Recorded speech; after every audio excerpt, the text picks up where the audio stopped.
तत्सवितुर्वरेण्यं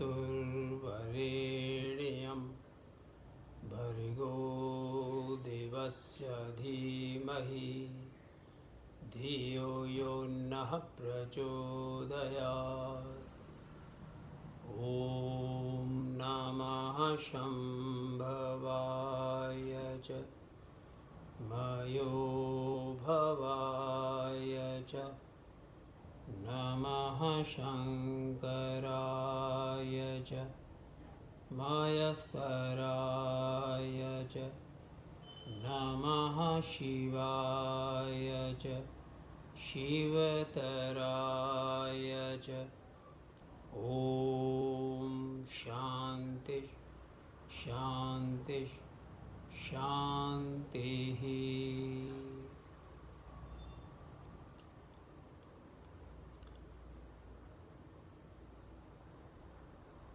श्रद्धा में मातृशक्ति एवं भद्र पुरुषों, प्रत्येक वर्ष की भांति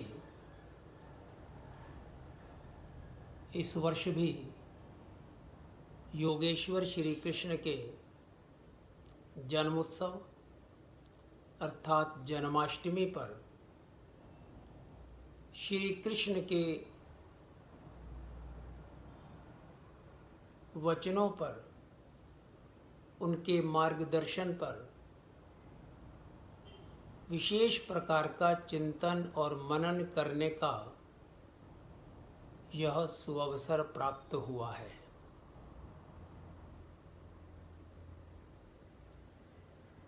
योगेश्वर श्री कृष्ण के जीवन पर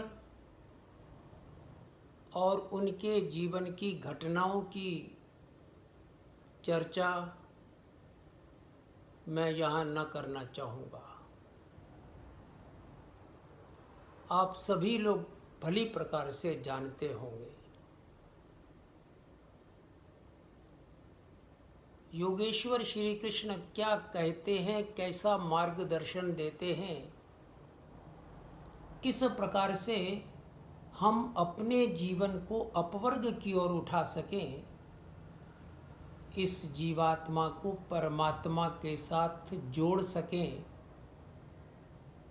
मनुष्य जीवन जो हमें मिला है उसे हम सार्थक कर सकें, इस रूप में कुछ चर्चा करना चाहूँगा।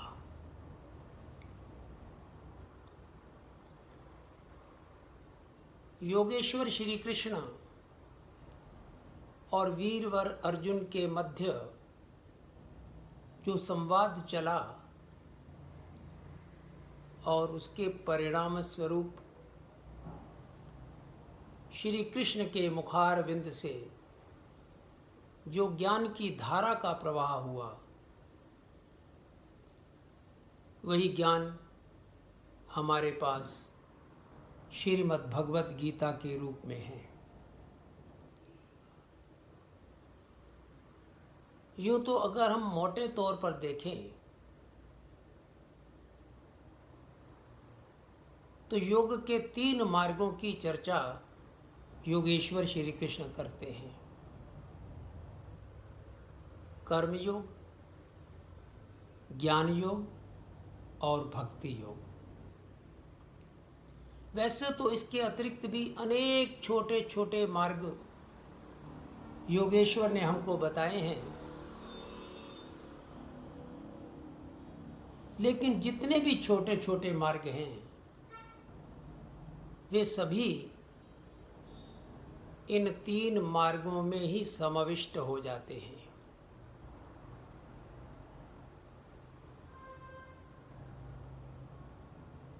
कर्मयोग मनुष्य के सर्वाधिक निकट है, क्योंकि व्यक्ति पैदा होता है तो कर्म वह करता हुआ ही आता है। बिना कर्म के उसका जीवन चल नहीं सकता।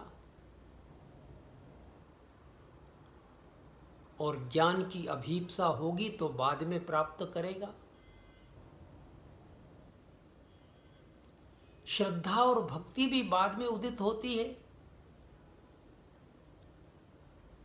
लेकिन कर्म सदैव और निरंतर मनुष्य के जीवन में चलता ही रहता है। इसलिए योगेश्वर कृष्ण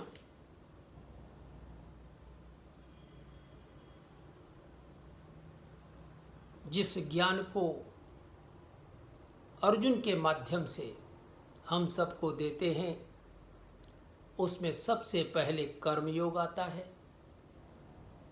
तत्पश्चात भक्ति योग आता है और अंत में ज्ञान योग का प्रवाह होता है। हम किसी भी श्लोक को समझना चाहें, वेद के किसी मंत्र को लें, उपनिषद के किसी सूत्र को लें, किसी भी संत महात्मा के वचनों को लें, चार बातों का ध्यान देना बड़ा आवश्यक है, अन्यथा हम परिणाम से वंचित रह जाते हैं। सबसे पहले कि उस श्लोक के अर्थ को समझा जाए, फिर उसका भावार्थ पता लगे, फिर गहराई में उतरकर उसके अभिप्राय को समझें, और जब अभिप्राय को समझ लें तो फिर उसको आत्मसात कर लें। जब वचन आत्मसात होता है तभी वो अपनी शक्ति को छोड़ता है और उसकी शक्ति रूपी तरंगें, उसकी एनर्जी की वाइब्रेशंस जब हमारे भीतर प्रवाहित होती हैं तो हमें आनंद का एक आभास होता है।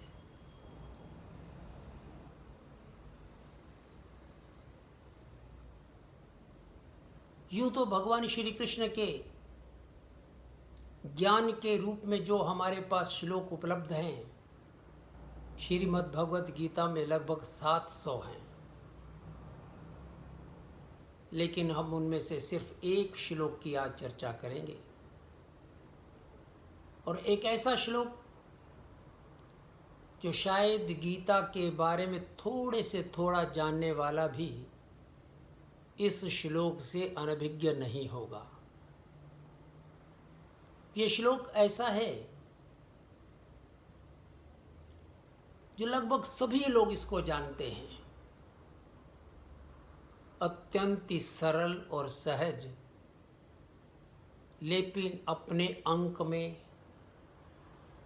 अमूल्यवान निधियों को लपेटे हुए है। आज हम उन निधियों के रहस्य को खोलना चाहेंगे। ये श्लोक है 2 अध्याय का 47वां श्लोक। कर्मण्यवाधिकारस्ते मा फलेषु कदाचन मा कर्मफल हेतुर्भू मा ते संगोऽस्त्व कर्मणि।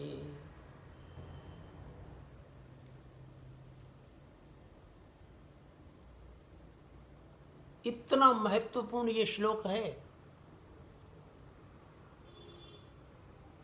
कि ये कर्म योग का एक आधार सूत्र कहा जा सकता है। और मैं तो कहता हूँ कि ये एक ऐसा बीज है जिसके अंकुरण से समस्त गीता के ज्ञान रूपी वृक्ष का प्रतिफलन होता है।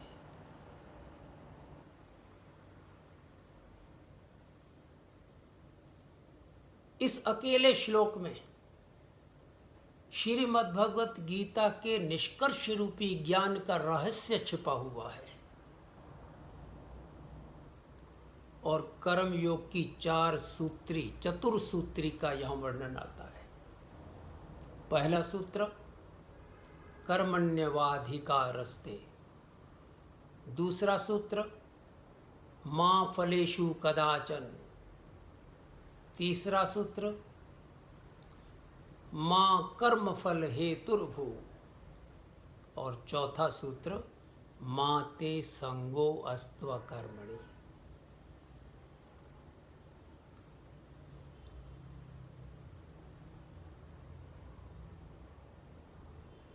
योगेश्वर श्री कृष्ण के जो श्लोक रूपी ज्ञान हमारे समक्ष संस्कृत में है, और अगर हम थोड़ा सा ध्यान दें तो बहुत कुछ सहज ही समझ आता है और हमारे भीतर उतर पड़ता है। कर्मणि एव अधिकारः ते,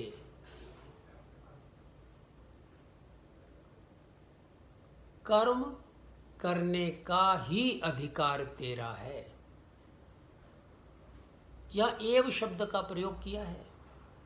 कर्मणि एव अधिकारः ते, इस एव शब्द को ध्यान में रखना, क्योंकि इस सूत्र की आत्मा यही बसती है।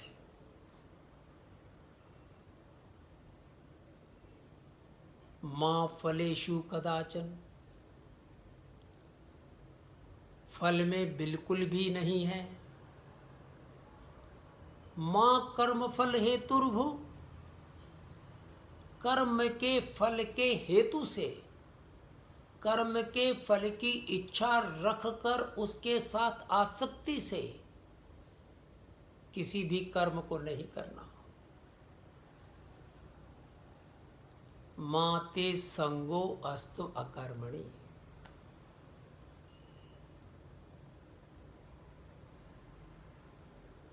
लेकिन कर्म अवश्य करना है, अकर्म का साथ नहीं देना, अकर्म का संग नहीं करना।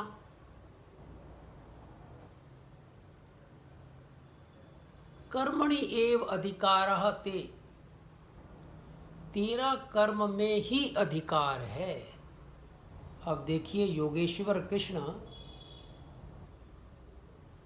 श्लोक में कितना स्पष्ट, श्वेत अश्वेत, ब्लैक एंड व्हाइट में बात करते हैं, बड़े स्पेसिफिक होकर बात कर रहे हैं। केवल कर्म में ही तेरा अधिकार है। अब इतना अगर उन्होंने कह दिया कि केवल कर्म में ही तेरा अधिकार है, तो ये बात तो समझ में आ जाती है ना कि और कहीं अधिकार नहीं है। लेकिन श्री कृष्ण की स्पष्टता को देखो, और स्पष्ट करते हैं, मां फलेषु, फल में नहीं। अब यही नहीं रुकते, थोड़ा और आगे शब्द का प्रयोग किया, कदाचन, कभी भी नहीं। हमारी ब्रिज भाषा में कहते हैं कतई नहीं।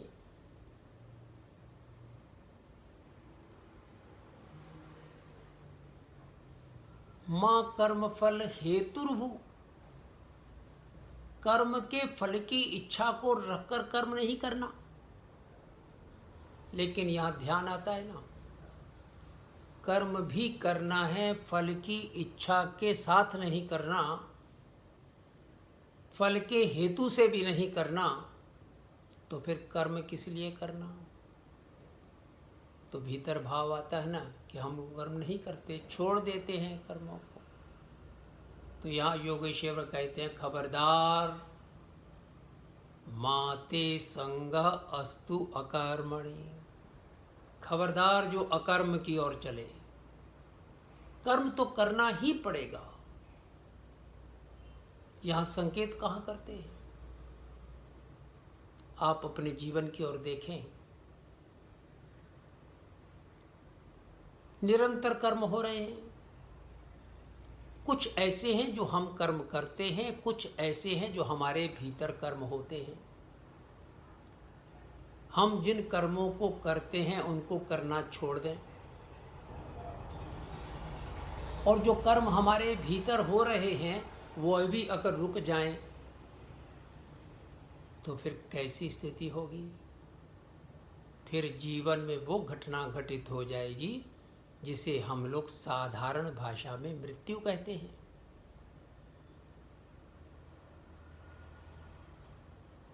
इसलिए यहाँ स्पष्ट किया कि कर्म तो करना ही पड़ेगा। मैं साधारण भाषा में एक उदाहरण से हम समझें कि मान लीजिए मुझे आपके घर में 2-3 दिन के लिए रहने के लिए आना हो, तो मैं आपके घर आता हूँ, तो जलपान के पश्चात स्वाभाविक है आप कहेंगे चलिए आपको आपका कक्ष दिखा देते हैं, आपको आपका कमरा दे देते हैं। जब कमरा दिखाने के लिए जाएं,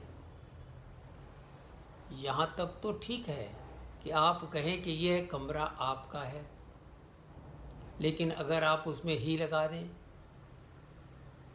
ये कमरा ही आपका है, तो इसका मतलब क्या हुआ कि मुझे इधर उधर कहीं नहीं देखना, चलिए कोई बात नहीं। फिर आप कह दें और कोई कमरा नहीं, कदाचन बिल्कुल भी नहीं, किसी कमरे की ओर मत देखना, तो मुझे लगेगा ना फिर यहाँ किस लिए रहना। इसका अभिप्राय तो यही हुआ ना कि गेट से आओ सीधे अपने कमरे में, द्वार बंद करो और जब जाओ तो सीधे बाहर निकल जाओ। इतने बंधन है तो फिर मुझे किस लिए रहना। तो आपने कहा कि रहना तो यहीं पड़ेगा, इसी कमरे में पड़ेगा। इतने स्पष्ट हो रहे हैं यहाँ पर योगेश्वर कृष्ण।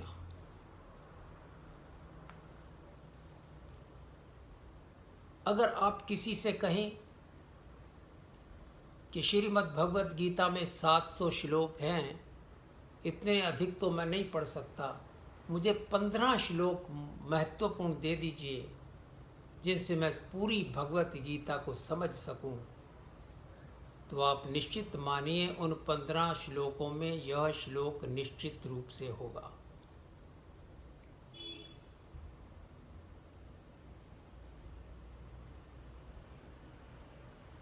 कर्मण्यवाधिकारस्ते, तुम्हें कर्म का अधिकार प्राप्त हुआ है।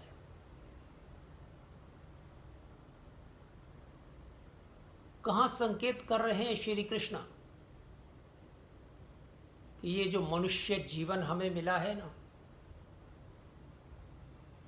इस मनुष्य जीवन में ही कर्म का अधिकार मिलता है, अन्यथा किसी भी और योनि में कर्म का अधिकार नहीं होता। स्थावर योनि हो या पशु पक्षी हो, कहीं भी कर्म का अधिकार नहीं है, वे तो केवल भोग योनि हैं।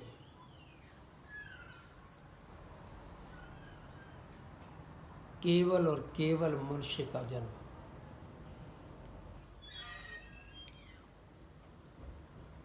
जिसमें कर्म का अधिकार प्राप्त है।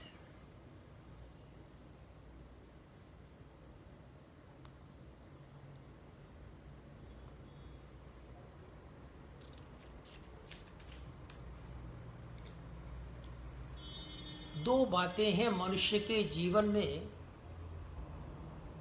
एक प्रारब्ध और एक पुरुषार्थ। प्रारब्ध के अनुसार स्थिति का निर्माण होता है, और यह जो स्थितियां हमारे समक्ष निर्मित हुई हैं, इन परिस्थितियों के भीतर कर्म करना पुरुषार्थ कहलाता है। और जितनी भी भोग योनियां पशु पक्षियों की है, वे केवल प्रारब्ध के ऊपर जीते हैं, उन्हें कर्म का अधिकार नहीं है। मनुष्य जन्म एक दुर्लभ जन्म है, जिसमें पिछले जन्मों में जो भी कर्म हमने किए हैं, उन समस्त कर्मों के फलों को भोगने के साथ साथ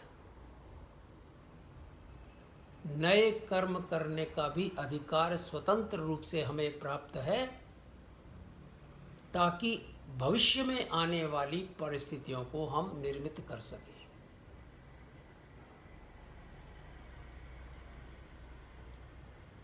आप देखिए,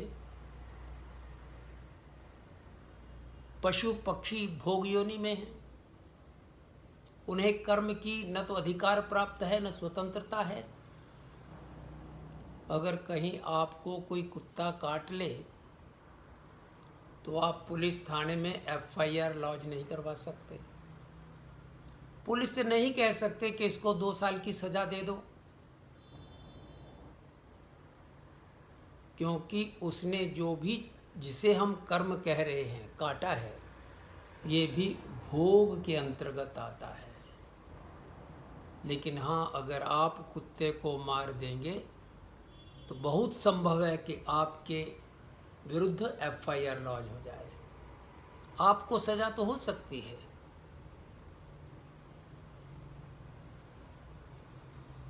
इसलिए कर्म का अधिकार इस मनुष्य जीवन को प्राप्त है। हम थोड़ा और गहरे उतरे कि कर्म का ही अधिकार हमें है, फल का अधिकार क्यों नहीं है?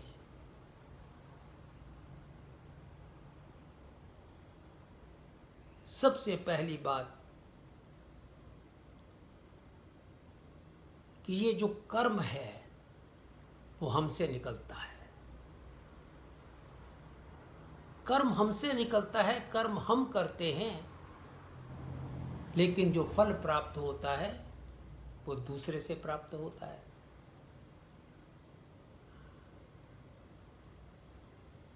जो हम कर सकते हैं उसी में तो हमारा अधिकार है। जो दूसरे से हमको मिलना है उसमें हमारा अधिकार कैसे हो सकता है? दूसरा फल देगा, कब देगा, कितना देगा, हमें तो नहीं मालूम। इसलिए योगेश्वर श्री कृष्ण स्पष्ट रूप से कहते हैं, केवल कर्म में ही तेरा अधिकार है। दूसरी ओर संकेत देते हैं कि हम जो भी कर्म करते हैं तो उसमें हमारी ऊर्जा खर्च होती है। हम जो भी फल की कामना करते हैं या फल के बारे में विचार करते हैं उसमें भी हमारी ऊर्जा खर्च होती है। तो योगेश्वर कहना चाहते हैं कि फल को छोड़, क्योंकि तेरे अधिकार क्षेत्र में नहीं है। तू अपनी सारी ऊर्जा को केवल कर्म में लगा दे, क्योंकि कर्म में जब अधिक ऊर्जा लगेगी तो कर्म निश्चित रूप से कुशलता से होगा, और कुशल कर्म होगा तो फल भी अच्छा ही प्राप्त होगा। श्री कृष्ण कहीं भी नहीं कहते कि आप कर्म करो तो आपको फल नहीं मिलेगा। फल तो मिलेगा और निश्चित रूप से मिलेगा, लेकिन उनका संकेत मात्र इतना है कि अपने अधिकार क्षेत्र में रहकर केवल कर्म को तू कुशलता से कर। अपनी सारी चेतना को, अपनी सारी ऊर्जा को, सारी शक्ति को केवल कर्म में ही तू लगा दे। योगेश्वर ने स्पष्ट किया है, योगः कर्मसु कौशलम। कर्म में योग कुशलता का प्रतीक है। तो कुशल कर्म की क्यों चाहना की? निश्चित रूप से फल भी अच्छा प्राप्त होगा, लेकिन उस फल के प्रति अपने को आसक्त नहीं होना। अपने ध्यान को उधर ले जाकर अपनी ऊर्जा को व्यर्थ में नष्ट नहीं करना। जो हमारे अधिकार क्षेत्र में नहीं है उसके लिए जितनी भी ऊर्जा प्रवाहित होगी व्यर्थ ही तो जाएगी। जो कर्म हम भविष्य भूतकाल में कर चुके हैं, अतीत में कर चुके हैं, उनसे ही तो परिस्थितियां निर्मित हो रही हैं, जिसे आज हम कहते हैं हमारा भाग्य। ये अतीत के कर्मों का परिणाम है। उन कर्मों के फल जो भोगने से रह गए थे वो आज भाग्य रूप में हमारे समक्ष हैं। फल तो भोगने ही पड़ेंगे। तो उस प्रारब्ध के कारण आज सुख और दुख जैसी स्थितियां निर्मित हो रही हैं। यहां योगेश्वर कृष्ण संकेत करते हैं, सुख और दुख दोनों ही परिस्थितियों का सदुपयोग करो। सुख और दुख को एक लॉन्चिंग पैड के रूप में, एक रॉ मटेरियल के रूप में प्रयोग करके एक अच्छा फिनिश गुड्स तैयार करो।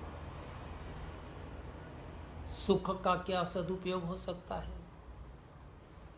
साधन संपन्नता प्राप्त है हमें, तो हम उन लोगों को सहयोग कर सकते हैं जिन्हें इन साधनों की अत्यधिक आवश्यकता है। धनवान धन से सुख का सदुपयोग कर सकता है, धन को बांटने से। ज्ञान है तो ज्ञान को बांटने से। ये तो सुख का सदुपयोग हो गया। लेकिन दुख का सदुपयोग क्या होता है? योगेश्वर संकेत करते हैं कि दुख आपके जीवन में आया है तो जरा चिंतन करो, मनन करो कि ये दुख किन परिस्थितियों के कारण से आया होगा, और थोड़ी जागृति पैदा करो ताकि भविष्य में ये दुख न आए। तो हम क्या करें? आज इन्हीं परिस्थितियों के भीतर कुछ ऐसे कर्म कर चलें जिनसे हम दुख से मुक्त रहें। योगेश्वर कृष्ण के श्लोकों को जप करने से काम नहीं चलता, उनको मात्र पढ़ लेने से काम नहीं चलता। जिन शब्दों का प्रयोग योगेश्वर कृष्ण अपने श्लोक में करते हैं, उन शब्दों के आजू बाजू कुछ शब्द साइलेंट मोड में होते हैं।